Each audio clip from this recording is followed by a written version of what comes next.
കൂടുതൽ വാർത്തകളും വീഡിയോകളും കാണാൻ ഈ ചാനൽ സബ്സ്ക്രൈബ് ചെയ്യുക. കൂടെ ബെൽ ബട്ടൺ അമർത്തുക.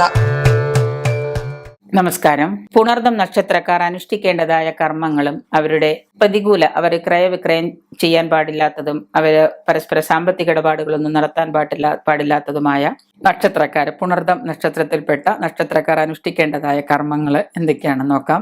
ഇവര് പൊതുവെ ദാനശീലരും സൗമ്യതയുള്ളവരുമായിരിക്കും. പുണർദം നക്ഷത്രത്തിൽപ്പെട്ട ആളുകൾ ദാനശീലമുള്ളവരാണ്, സൗമ്യമുള്ളവരാണ്. ജീവിതത്തിൽ ഉയർച്ചയ്ക്ക് വേണ്ടി ഒരുപാട് കഷ്ടപ്പെടുകയും ഒരുപാട് സാക്രിഫൈസ് ചെയ്യേണ്ട നക്ഷത്രക്കാരാണ് ഈ പുണർദം നക്ഷത്രക്കാര്. സൗമ്യതയുള്ളവരാണ് എങ്കിൽ തന്നെയും ചില സമയങ്ങളിൽ ഇവരെ മറ്റുള്ളവർക്ക് മനസ്സിലാക്കുന്നതിന് വളരെ ബുദ്ധിമുട്ടുണ്ടായിരിക്കും. മതപരമായ കാര്യങ്ങളിൽ ഇവർക്ക് വളരെ താല്പര്യം ഉണ്ടായിരിക്കും. നിയന്ത്രണശേഷി, നീതിയിലും ധർമ്മത്തിലും താല്പര്യം, നീതിയും ധർമ്മമൊക്കെ ഭയങ്കരമായിട്ട് പ്രസംഗിക്കുകയും ചെയ്യും. അതുപോലെ തന്നെ അതൊക്കെ പ്രാവർത്തികമാക്കാനുള്ള താല്പര്യം അവർക്കുണ്ടാവാം. പിന്നെ മിഥുനക്കൂറിൽപ്പെട്ടവരാണെന്നുണ്ടെങ്കിൽ, പുണർദം 2 കൂറിലുണ്ടല്ലോ, കർക്കിടകവും മിഥുനം ഉണ്ടല്ലോ. മിഥുനക്കൂറിൽപ്പെട്ടവരാണെങ്കിൽ ബുദ്ധിപരമായിട്ട് പ്രവർത്തനങ്ങൾ ഉള്ളവരായിരിക്കും. ബുദ്ധിപരമായിട്ട് ഒരുപാട് പ്രവർത്തനങ്ങളൊക്കെ ചെയ്യാൻ കഴിവുള്ള. കർക്കിടക കൂറിൽപ്പെട്ടവരാണെങ്കിൽ ഈ കൽപ്പനാ സ്വഭാവം എന്തെങ്കിലും ഉണ്ടെങ്കിൽ അത് കൽപ്പിക്കുക.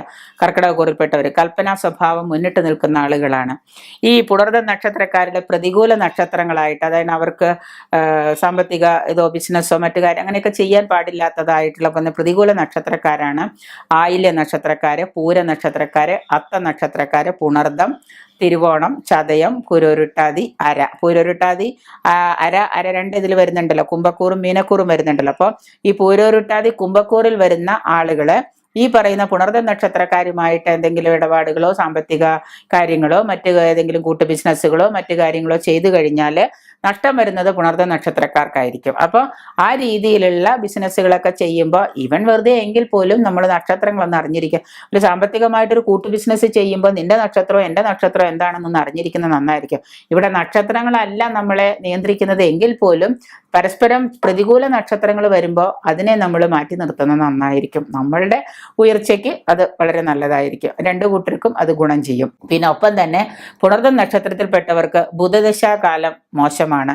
ശുക്രദശയും ചന്ദ്രദശയും ഇവർക്ക് മോശം തന്നെയാണ്.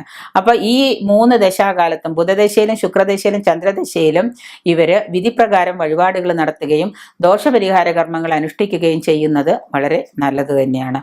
പുണർദം നക്ഷത്രം, വിശാഖ നക്ഷത്രം, പൂരോരുട്ടാതി നക്ഷത്രമൊക്കെ ഇവർ ക്ഷേത്ര ദർശനം നടത്തുന്നത് വളരെ നല്ലതാണ്. കാരണം ഇങ്ങനെയുള്ള ദിവസങ്ങളിൽ ക്ഷേത്ര ദർശനം നടത്തുമ്പോൾ ഇവർക്ക് കൂടുതൽ ഗുണഗണങ്ങൾ അതിൽ നിന്ന് കിട്ടുന്നത്. വെറുതെ ഒന്ന് ക്ഷേത്രത്തിൽ പോയി തൊഴുതാലും മതി, എന്നാൽ തന്നെ അത് അന്നേ ദിവസം ചെയ്യുന്നത് കൊണ്ട്, അതായത് ഈ വിശാഖം, പുണർദം, പൂരോരുട്ടാതി ദിവസങ്ങളിൽ പോയിട്ട് ഇവരൊന്ന് തൊഴുന്നു. അപ്പോൾ ഇവരുടെ ഈ പ്രതികൂല നക്ഷത്രങ്ങളിൽ പെടുന്ന പൂരോരുട്ടാതിയും കൂടെ ഉള്ളത് കൊണ്ട് ആ ദിവസം ഇവർ അമ്പലത്തിൽ പോയി തൊഴുതാൽ ഇവർക്ക് കുറച്ചുകൂടെ ഗുണഗണങ്ങൾ നേരിട്ട് കിട്ടും. അന്ന് ക്ഷേത്ര ദർശനം നടത്തുന്നത് നല്ലതാണ്. പുണർദവും വ്യാഴാഴ്ചയും, ഇപ്പൊ വ്യാഴാഴ്ചയാണ്, അന്ന് പുണർദം നക്ഷത്രം വന്നു എന്ന് വിചാരിക്കുക. അങ്ങനെ ഉള്ള ദിവസത്തിൽ വ്യാഴാഴ്ചയും പുണർദവും നക്ഷത്രവും കൂടെ കൂടി വരുന്ന ദിവസത്തിൽ ഈ വ്രതം അനുഷ്ഠിക്കുന്നത് നന്നായിരിക്കും. അത് ഈ പറഞ്ഞ പോലെ, നേരത്തെ പറഞ്ഞിട്ടുള്ളത് പോലെ ഒരുപാട് ഗുണകരമായ കാര്യങ്ങൾക്ക് അത് നല്ലതാണ്. വ്രതം എന്ന് പറഞ്ഞാൽ പട്ടിണി കിടക്കണമെന്ന് പറയുന്നില്ല. മത്സ്യമാംസാദികൾ കഴിക്കാതെ ഒരിക്കൽ ഊണോ മറ്റോ കഴിച്ച് അന്നേ ദിവസം ഈശ്വരഭജനത്തോടു കൂടി നടക്കുക എന്നുള്ളതേ ഉള്ളൂ. ജോലിക്ക് പോകുന്നവരാണെങ്കിലും കൂടുതൽ സംസാരങ്ങളൊക്കെ ഒഴിവാക്കി ഈശ്വരീയമായ കാര്യങ്ങളോ ഈശ്വര മന്ത്രങ്ങളോ ചാൻഡ് ചെയ്തുകൊണ്ട് നടക്കുക എന്നുള്ളതേ ഉള്ളൂ. അപ്പോൾ നമുക്ക് ഓരോരുത്തർക്കും ദേവതകളുണ്ടല്ലോ, ആ ദേവതാ മന്ത്രങ്ങൾ നമുക്ക് ജപിക്കാം. വിഷ്ണു പൂജ, ഗുരുവായൂരപ്പനെ ഭജിക്കുന്നത് നല്ലതാണ്. അങ്ങനെ ഏതെങ്കിലും ഒരു വ്യാഴാഴ്ച അന്ന് നിങ്ങളുടെ നക്ഷത്രം പുണർദം നക്ഷത്രം വരുന്നുണ്ടെങ്കിൽ പറ്റുമെങ്കിൽ ഗുരുവായൂരപ്പനെ നിങ്ങൾ പോയി തൊഴുക. ഗുരുവായൂർ തൊട്ടടുത്ത് കൃഷ്ണന്റെ അമ്പലം ഉണ്ടെങ്കിൽ കൃഷ്ണനെ പോയിട്ട് ഭജിക്കുക, വിഷ്ണു പൂജ ചെയ്യുക.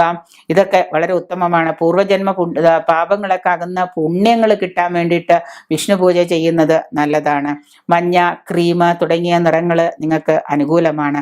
ഈ മിഥുനക്കൂറുകാരെ ബുധനെ പ്രീതിപ്പെടുത്തുന്നതും കർക്കിടക കൂറുകാരെ ചന്ദ്രനെ പ്രീതിപ്പെടുത്തുന്നതും വളരെ നല്ലതാണ്. മിഥുനക്കൂറുകാര് ബുധനെ പ്രീതിപ്പെടുത്തുക എന്ന് പറഞ്ഞു കഴിഞ്ഞാൽ ബുധനാഴ്ച ദിവസം കൃഷ്ണന്റെ അമ്പലത്തിൽ പോവുക, കൃഷ്ണന് വഴിപാടുകൾ ചെയ്യുക. കർക്കിടക കൂറിൽപ്പെട്ട പുണർദം നക്ഷത്രക്കാര് ചന്ദ്രനെ പ്രീതിപ്പെടുത്തുക. ചന്ദ്രൻ എന്ന് പറഞ്ഞാൽ തിങ്കളാഴ്ചയാണ്.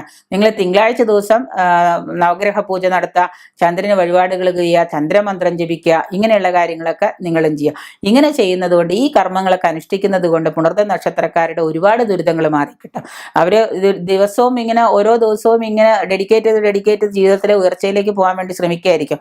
ആ സമയത്ത് ഇങ്ങനെയുള്ള കാര്യങ്ങളും കൂടെ ചെയ്തു കഴിഞ്ഞാൽ നിങ്ങൾക്ക് ഒരുപാട് ഗുണങ്ങൾ നേടിയെടുക്കാൻ പറ്റും.